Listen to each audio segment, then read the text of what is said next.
Good morning, everyone. Welcome to Coffee with the Pastor. This is a ministry of Hollywood Faith Christian Center, and I'm Pastor John Woodin. We welcome you this morning. Well, of course, we're during Holy Week, but we've just come out of Palm Sunday.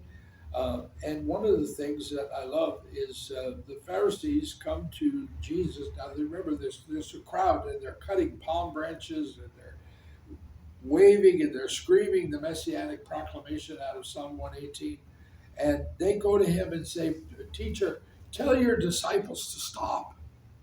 And Jesus responds like this. He says, I tell you that if those should keep silent, the stones would immediately cry out.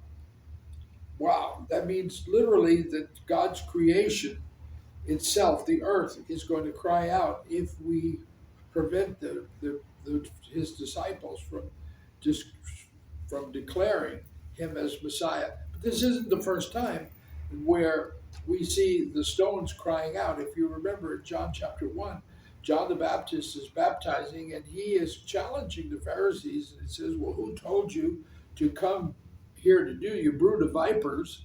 And he says, who warned you to flee from the wrath to come? And then he says, but therefore you bear fruits worthy of repentance. Do not think to say for yourselves, we have Abraham as our father. For I say to you that God is able to raise up children to Abraham from these stones. And we know that John the Baptist is baptizing at a place called Bethbara, the place of the crossing, and that Joshua had put stones in the river to commemorate the crossing. And John the Baptist reminds us centuries later that these stones will cry out if you be children for Abraham. He continues and he says in Luke 19, he sees the city of Jerusalem and he's weeping.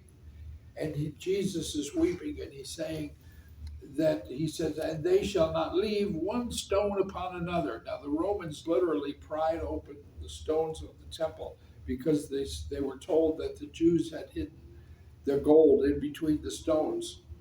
Because you did not know the time, the kairos, not a calendar time, but a spiritual time, your kairos of your visitation. You did not know the day of your visitation.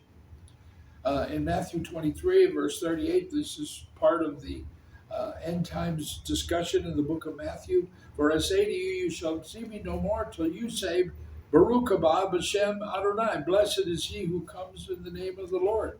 The former head of the ICEJ in Jerusalem, the International Christian Embassy Jerusalem, used to say that watch Jerusalem, because until there is revival in Jerusalem, you will see the Messiah no more. And Jesus tells us, you will see me no more until you say, Baruch haba b'shem Adonai.